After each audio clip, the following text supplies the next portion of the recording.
Therefore, I would like to ask Professor FEMKE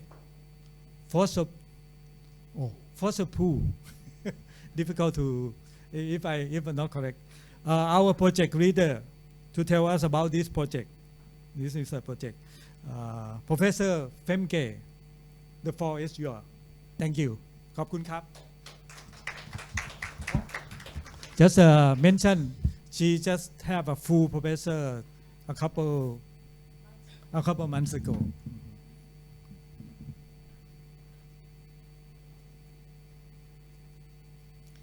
Thank you very much, Captain Sommert, for this very kind introduction. And I feel very honored and pleased to be here in Bangkok. This is my first visit to Bangkok, and I love this place. But what I'll do here is I'll talk a little bit about the project, about the setup of the project. I'll relate to how we started the project in 2021. And I'll just give a sneak preview of the work that Jenny is going to present later on. She's really the expert and she has been carrying out the work. But I try to also link her work with the work of other researchers in the room and online. So the overview of what I will talk about is presented here. I will introduce the contributors. Do I need to keep it closer? Yeah. I will just stand like this. I will introduce the contributors and the project objectives again. I will explain what is data assimilation. That's the tricky word in the title of the Thinking Bangkok project. I will give the workflow that we use for this data assimilation, and I'll present the progress so far and how we intend to finish this project. I'm gonna look if I can shift the microphone a bit. I take it out. Yeah, that feels a bit better. I'm too tall for for Thai presentations. Yeah. So first of all, a huge word of acknowledgement to those participating. First of all, from Katharsat University. Anupal Albert, who hopefully is in the room, and of course the very important player here, Captain Sommert, who really organizes things on the Thai side and who is hosting this session. Then for the hydrological data, Ms. Shadaporn has been extremely helpful to assist Jenny. And online, if I'm not mistaken, today we'll have Dr. Milan Lajerski, who works with Professor Andy Hooper, and they have been providing us with INSAR data. Well, Wim Simons and Mark Nayer, of course, you all know from their colleagues from the aerospace faculty at TU Delft. Online later on, we'll have Dr. M.A. Slange from the National Institute of Research of the Sea in the Netherlands. And she has been a participant in the IPCC panel, so she knows all about future scenarios for climate change and sea level change. Then unfortunately, he could not make it online, but I will present his work later on. We have MSc student Tijmen de Boer, who looked at changes in the coastline. And then I definitely want to acknowledge Professor Mark Bakker, who is the co-advisor in the project of Jenny. And of course, last but not least, Jenny Suntorn Rangsan, who did most of the work. Here you see their pictures in the list before. I think I did not mention, but they are online. Philip Minderhout and Isabel Kuhn from Wageningen University. They joined the project midway because we actually found out that they're doing very similar work and very complementary work to the work that we are doing in Delft. And the other ones are listed here where the main players have a red name tag today. Milan, I'm sorry that I didn't make yours red because he will present as well. why are we looking at this project? Why are we looking at subsidence? As you can see in this picture, subsidence has caused considerable damage here in Bangkok, and I'm assuming that all of you are aware of that. Also, it threatens the coast of Thailand, and as Captain Samart was mentioning in his introduction, we, in this place, we really run the risk of flooding if sea level continues to change and if there are no other measures being taken. There are a number of processes that contribute to this. It's not only the subsidence or subsidence, the downward motion of the earth, but it's also erosion that's happening at the coast, which we are in our project not taking into account, but which we do acknowledge happens. And then there's also relative sea level rise. And in order to better assess this subsidence, we really need to integrate whatever data and models we have, and that was the starting point of this project from the beginning.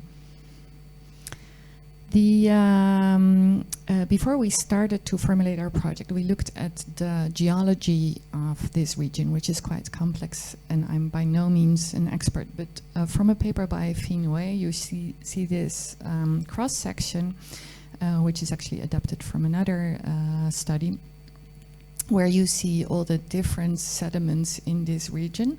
And the sedimentation over the years has led to a number of stacked reservoirs, where the reservoirs that are most important for subsidence are, and excuse me for my pronunciation, the Frappadeng, the Nakun Luang, and the Non Taburi, which is, sorry about that, which has also the Bangkok aquifer on top. So in the model that Jenny has been using, we modeled those aquifers by a porous layer where the water is being stored, and a clay layer that sits in between the aquifer and the shallower aquifer. So in that sense, every aquifer is sealed by a less permeable layer.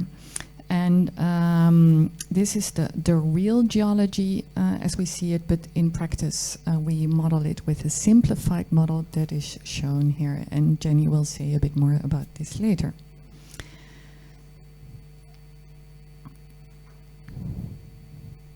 So starting from this geology, we realized that we have quite a complex geological setting, and we really need to understand the production from those different aquifers in order to derive the subsidence that's related to the groundwater production from those aquifers.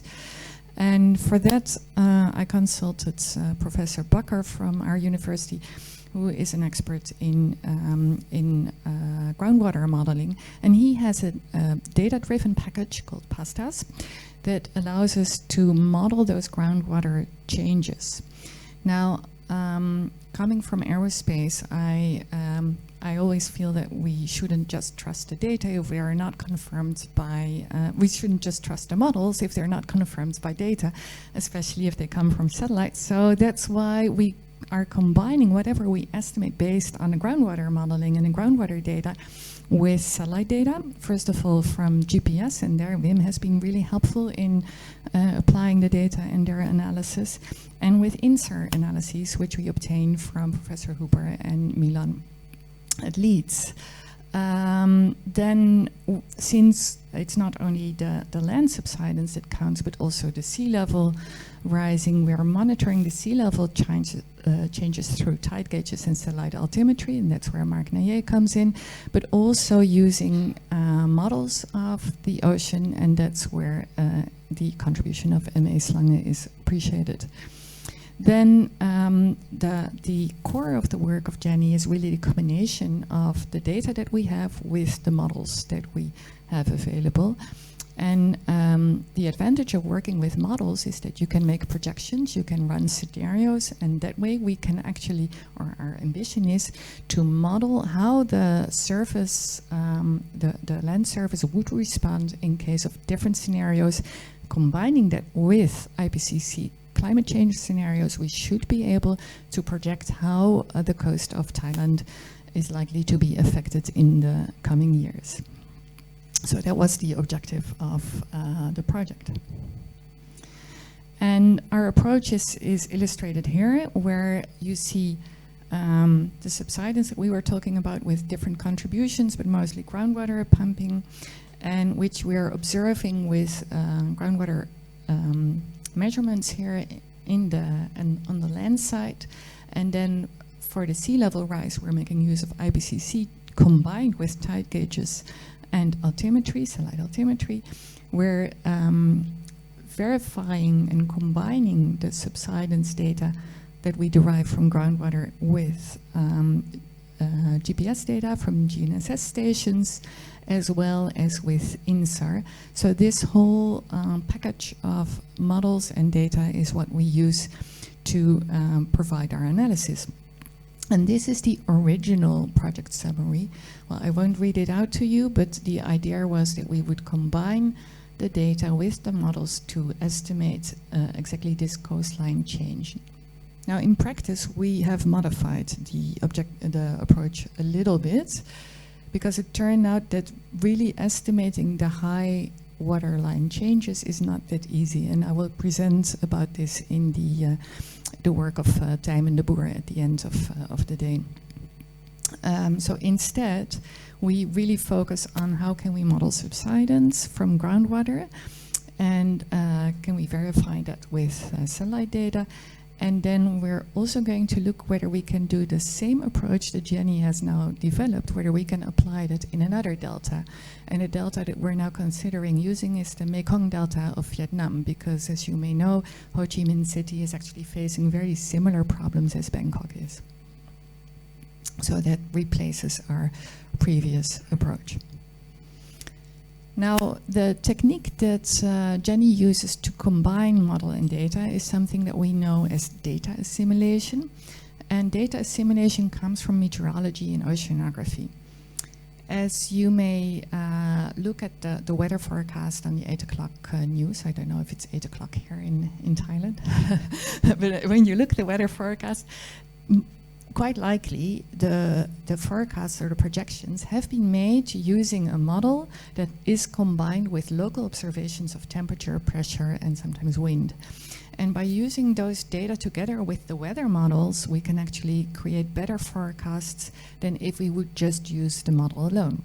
And that technique is based on Bayesian statistics, so it's using the probabilities of both the data and the model, and by combining those two, we can actually not only make an estimate, a forecast of the weather, but we can also see the uncertainties in that. And exactly that technique is what Jenny is using for her subsidence data, and she'll probably talk a bit more about that later on.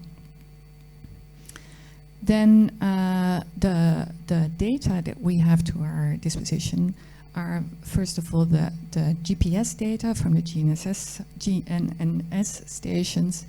And Wim, as you may know, is maintaining and following a number of local GPS databases, and I think that's really valuable for this study. He has a very high precision GPS software, which DELFT has a tradition of developing that. And he, by using that, DELFT is able to have daily positions in millimeter accuracy. And this, I'm assuming Wim will talk more about later. Then we're combining this, so the GPS are point measurements, but we would also like to have a bit of more of a map overview, a spatial overview, and that's what we have from the data from Milan Lerzecki and the Hooper from University of Leeds. And Anupal has also some very interesting work that actually triggers us to do this work.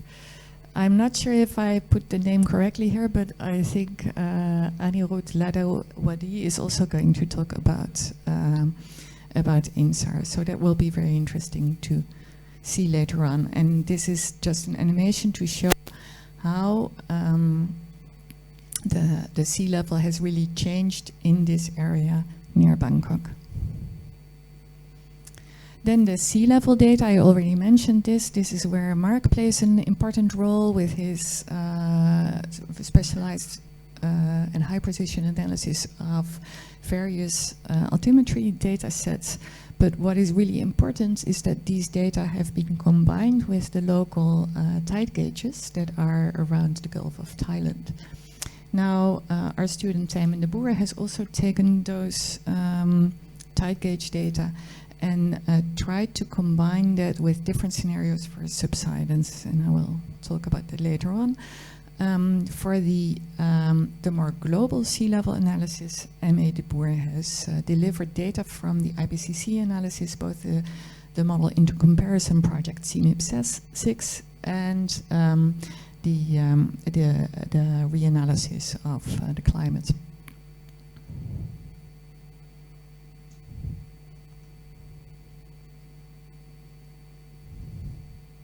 There we go.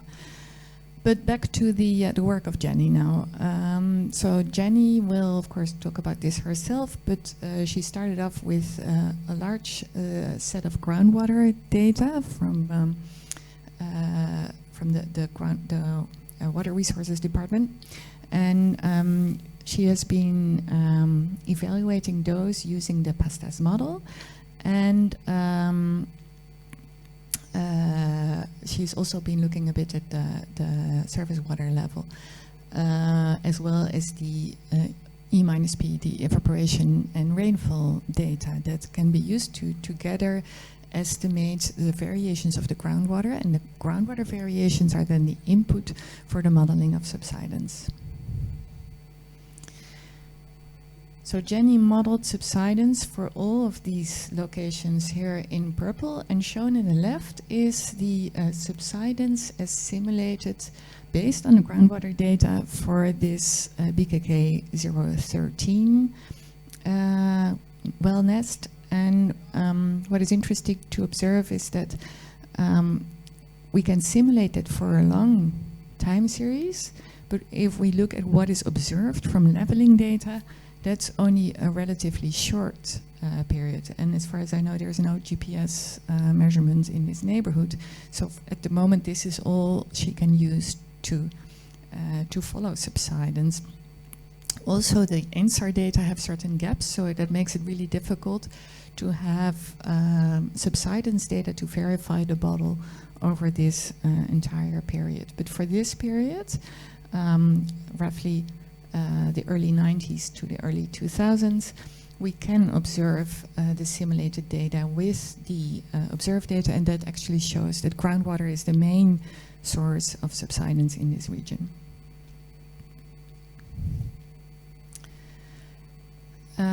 Now flipping from that subsidence to the sea level side, as I mentioned before, we will, MA will present on different scenarios for IPCC, and we've used those scenarios as well as the assessment report data and the model into comparison projects for the sea level part.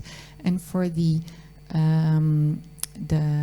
land part, we used the PASTAS data-driven model, which is then combined with elastoplastic physics-based model, or in short, a consolidation model that we use to come from the groundwater data to the subsidence. So those are the models that we have been using, and shown here are the different scenarios and their uncertainty bands for the different assessment reports of the IPCC. So both scenarios show that there will be an increase in global mean sea level, and how that pans out in Thailand is one of the things that we try to address. So this was the original workflow that we presented, and as I told you before, we've adapted it a little bit. There is a little bit less emphasis on the sea level. Our student Tijmen made a start on this, but that really needs more time to work out, so perhaps we should propose a follow-on project. But this green part, where we look at subsidence and its relation to groundwater pumping, is what Jenny has focused on and what she did extremely well so far, and I'm confident she will wrap it up nicely next year. So this is the part that she will talk about later, and I already showed you the data that she's been using, but this is also showing the workflow that she applied. So starting with data on basin-wide pumping and combining that with groundwater data, she could actually model the groundwater level in a consistent way, and then she obtained simulated aquifer heads, which then led to subsidence estimates based on this consolidation model, so on the physics. With this simulated subsidence, she then uses data assimilation to combine that with observed subsidence and with the modeling of the groundwater. So there's models and data that together provide a consistent estimate of subsidence. But again, Jenny will explain this in more detail. The original planning was as follows. We're now at the end of year 3.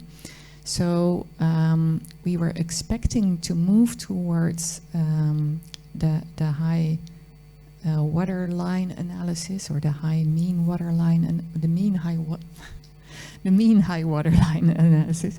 But we actually decided to apply the methods that Jenny developed on the Mekong Delta, because this really requires more time. So then with that, the new progress looks at a new timeline looks like this, where this is the star indicating the meeting today, and hopefully we'll have another meeting next year. And the most important timeline is, of course, the thesis defense, Jenny. And I didn't put it beyond this deadline because I think you will make a delay, but really because it always takes time in Delft between the submission of the thesis and its defense. So this is where we are today. And the outlook of the project is that I think Jenny is going to, so her first paper got published last week. Her second paper is already in the making and I think can be submitted quite soon. And then the work on the Mekong would be her third paper, and by that the thesis would be completed. And then we really hope to apply the methodology developed by Jenny to other deltas in 2025. So next year we expect to end the project, but if it was up to me, it's not the real end. I think there is enough material to continue this fruitful collaboration. And with this picture of the sinking temple, I would like to end my my presentation. And I don't know whether there's still time for questions.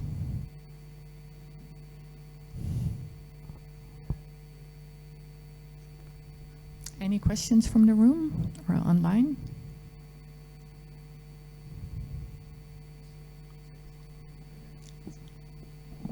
I see one of the graphs you show about the IPCC forecast, and also from your forecast, which is different. So that means from IPCC is worst in result, or what? Because I see the end of the graph is like a bit higher.